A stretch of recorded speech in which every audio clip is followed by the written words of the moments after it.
Sabarmati online classes में आप सभी का स्वागत है। तो इस वीडियो के अंतर्गत हम इलेक्ट्रॉनिक कॉन्फ़िगरेशन की ट्रिक देखेंगे। मीन्स तत्वों का इलेक्ट्रॉनिक विन्यास करने की ये हमारी शॉर्ट ट्रिक है। तो इस ट्रिक के माध्यम से हम सभी तत्वों का बहुत ही आसानी से इलेक्ट्रॉनिक विन्यास कर पाएंगे।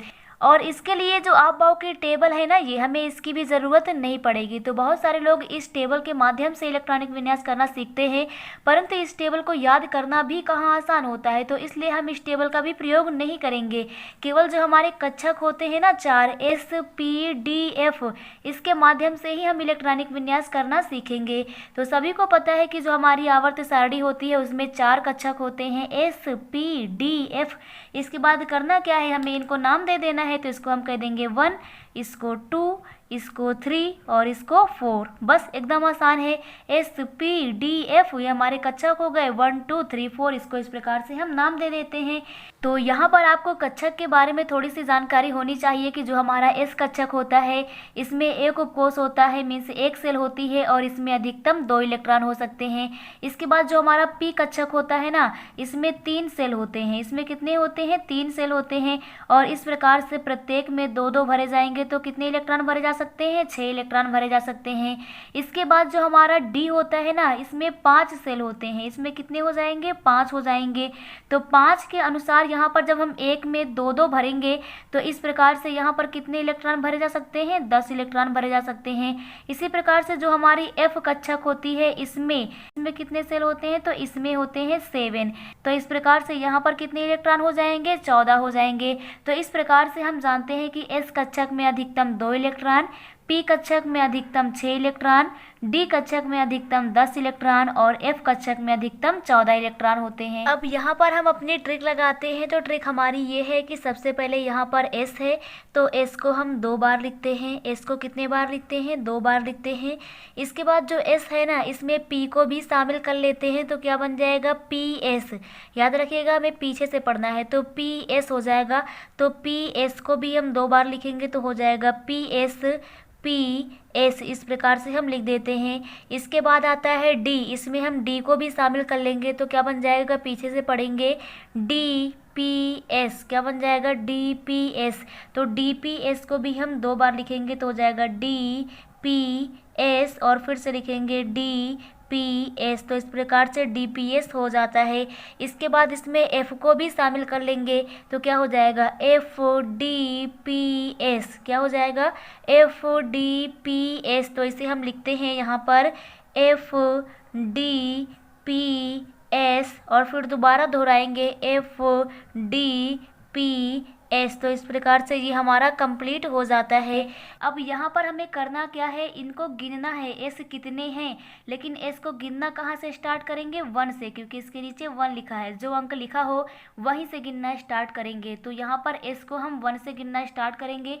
तो यहाँ पर हम लोग लिखेंगे 1S है, ये 2S है, ये 3S है, ये 4S है, ये 5S है, ये 6S है, ये 7S है और ये 8S है। इस प्रकार से हम S को गिन लेते हैं। इसके बाद हम क्या करेंगे? P को गिनना स्टार्ट करेंगे कि यहाँ पर P कितने हैं। और P को गिनना कहाँ से शुरू करेंगे? 2 से।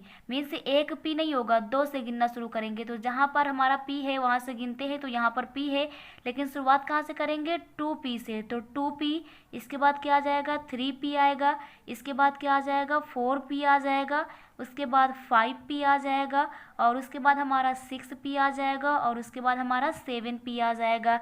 तो इस प्रकार से हम P को काउंट कर लेते हैं। अब यहाँ पर हमें D को काउंट करना है। इसमें क्या काउंट करना है? D को। लेकिन D को कहाँ से स्टार्ट करेंगे? 3 नंबर से। तो D को हम 3 से स्टार्ट करेंगे, मीन्स 3D से स्टार्ट करेंगे।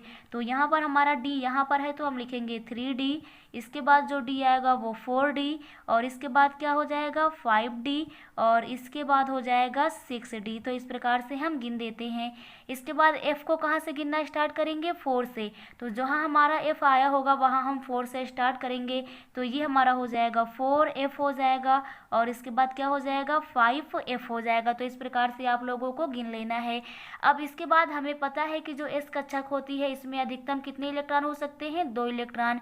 P कक्षक में 6 इलेक्ट्रॉन, D कक्षक में 10 इलेक्ट्रॉन और F कक्षक में 14 इलेक्ट्रॉन। तो जहाँ जहाँ पर S है वहाँ पर हम कितने इलेक्ट्रॉन रख देंगे? 2 इलेक्ट्रॉन इलेक्ट्रॉन रख देंगे। तो जहाँ जहाँ पर हमारा S है वहाँ पर हम 2 इलेक्ट्रॉन रख देते हैं। तो इस प्रकार से हमें ये प्राप्त हो जाएगा।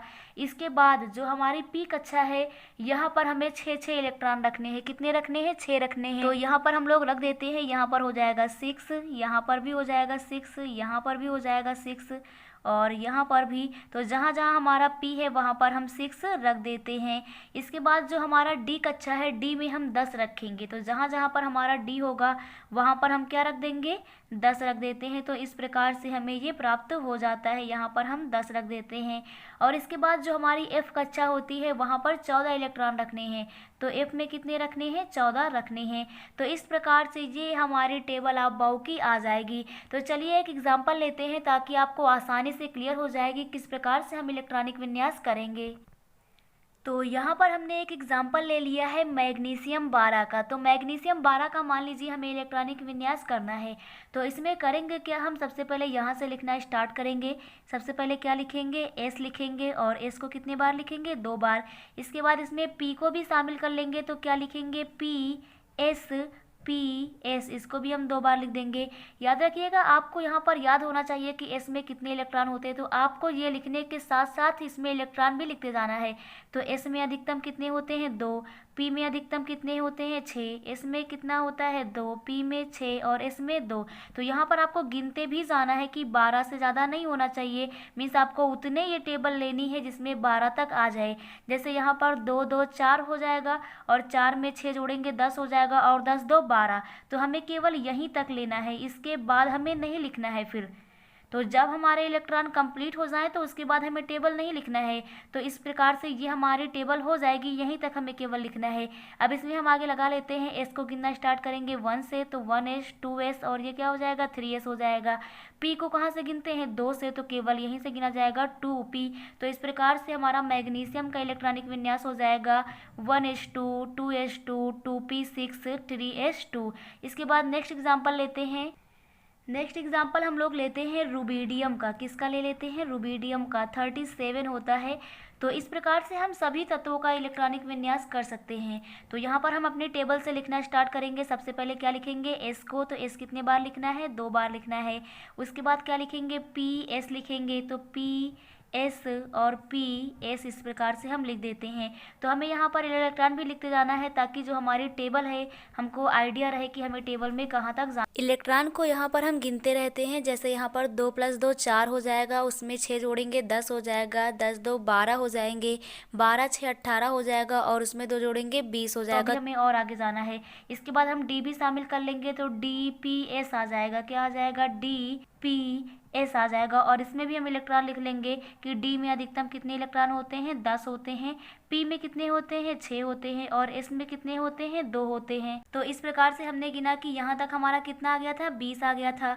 और 20 में ये 10 जुड़ जाएंगे 30 हो जाएगा और 30 6 36 हो जाएगा और 36 के बाद एक और जाना था 37। तो इस प्रकार से जो आखिरी वाला हमारा है ना, इसमें 2 नहीं हो पाएंगे। कितना होगा? 1 होगा, क्योंकि यहाँ 37 इलेक्ट्रॉन आपको गिनते जाना है और आखिरी वाली जो कक्षा होगी वहाँ पर 37 ही जोड़ने पर आना चाहिए। तो यहाँ पर यदि 1 रखा जाए तो 37 हो जाएगा, इसलिए लास्ट वाले में यहाँ पर क्या होगा? S1 होगा। अब यहाँ पर हम S को गिन लेते हैं। S को गिनना 1 से स्टार्ट करना है। तो 1S 2S और ये 3S हो जाएगा, ये 4S हो जाएगा और ये 5S हो जाएगा। P को हम 2 से गिनना स्टार्ट करेंगे तो 2P हो जाएगा, 3P हो जाएगा और ये 4P हो जाएगा। और D को हम 3 से गिनना स्टार्ट करेंगे तो केवल एक ही D है यहाँ पर, तो 3D हो जाएगा। तो इस प्रकार से ये हमारा इलेक्ट्रॉनिक विन्यास हो जाता है रुबीडियम 37। तो इस प्रकार से आप लोगों को क्लियर हो गया होगा कि किस प्रकार से इलेक्ट्रॉनिक विन्यास किया जाता है। लास्ट में एक एग्जाम्पल और ट्राई कर लेते हैं इंडियम का। किसका ट्राई कर लेते हैं हम लोग? इंडियम का। तो हमारा कितना होता है? इसका परमाणु क्रमांक 49 होता है। तो इसका भी हम एक लास्ट कर लेते हैं। सबसे पहले क्या करेंगे? उसी प्रकार से अपना हम यहाँ पर लिखेंगे। S को हम कितने बार लिखेंगे? 2 बार लिखेंगे। उसके बाद इसमें P को शामिल कर लेंगे तो PS हो जाएगा, PS भी हम 2 बार लिखेंगे। उसके बाद इसमें D को भी शामिल कर लेंगे तो DPS बनेगा। क्या बनेगा? D PS, और इसको भी हमें 2 बार लिखना रहता है तो DPS को भी हम 2 बार लिख देंगे। साथ ही साथ यहाँ पर हम इलेक्ट्रॉन भी लिखते जाएंगे, क्योंकि हमें 49 तक जाना है तो यहाँ पर 2 रखेंगे। S में हम कितने रखेंगे, तो जहाँ जहाँ पर S है वहाँ पर हम 2 रख देते हैं। उसके बाद जो हमारा P है, जहाँ जहाँ पर P है वहाँ वहाँ पर हम 6 इलेक्ट्रॉन रखते हैं, क्योंकि P ब्लैक में अधिकतम 6 इलेक्ट्रॉन होते हैं। इसके बाद जो हमारा D है, D में अधिकतम कितने इलेक्ट्रॉन होते हैं, तो D में अधिकतम 10 होते हैं, तो हम 10 रख देंगे। और इसके बाद हम जोड़ेंगे कि हमें टेबल में और आगे जाना है कि नहीं जाना है। तो यहाँ पर 2 2 4 और 4 में 6 जोड़ेंगे, 10 हो जाएगा, 10 2 12 हो जाएगा, 12 6 18 हो जाएगा, और 18 2 कितना हो जाएगा 20, और 20 10 30, और इसके बाद ये 6 36 हो जाएगा, और उसमें 2 जोड़ेंगे तो 38 हो जाएगा, और 38 10 कितना हो जाएगा 48 हो जाएगा। और 48 के बाद यहाँ पर देखिए हमें 49 जाना था। 48 के बाद कहाँ जाना था 49, तो 48 के बाद एक और जाना था, तो यहाँ पर P1 होगा, और इसके बाद इसकी हमें ज़रूरत नहीं पड़ेगी, क्योंकि यहाँ तक 48 आया था तो इसके जस्ट बाद उसमें एक होना चाहिए 49 होने के लिए, तो P1 हो जाएगा, और ये हमारा नहीं होगा। तो यहाँ तक हम लोग लिख लेते हैं। इसके बाद हम लोग जो हमारा S है इसको गिनना स्टार्ट करते हैं। S को हम लोग 1 से गिनते हैं, तो 1 2, उसके बाद ये 3 हो जाएगा, और ये 4 हो जाएगा, और ये 5 हो जाएगा। जो P आता है हमारा, P को हम लोग गिनना कहाँ से शुरू करते हैं 2 नंबर से, तो ये हो जाएगा 2P, ये हो जाएगा 3P, और ये हो जाएगा 4P, और ये हो जाएगा 5P। इसके बाद जो D आता है इसको हम 3 नंबर पे है 3 से गिन, तो इसके बाद D आता है, D हमारा 3rd नंबर पे है, इसको हम 3 से गिनना शुरू करते हैं, तो यहाँ पर हो जाएगा 3D10, और यहाँ पर हो जाएगा 4D10। इसके बाद F आता है, क्योंकि यहाँ पर हमारा F आया नहीं है तो इसलिए यहाँ पर हम उसे नहीं काउंट करेंगे। तो इस प्रकार से ये हमारा इलेक्ट्रॉनिक विन्यास हो जाता है परमाणु क्रमांक 49 का। तो इस प्रकार से आप लोगों को क्लियर हो गया होगा कि जो हमारे तत्व होते हैं इनका इलेक्ट्रॉनिक विन्यास किस प्रकार से हम करते हैं बिना इस टेबल को याद किए हुए। तो बहुत ही आसान ट्रिक है, और इस ट्रिक के माध्यम से आप सभी तत्वों का इलेक्ट्रॉनिक विन्यास कर सकते हैं। Thank you.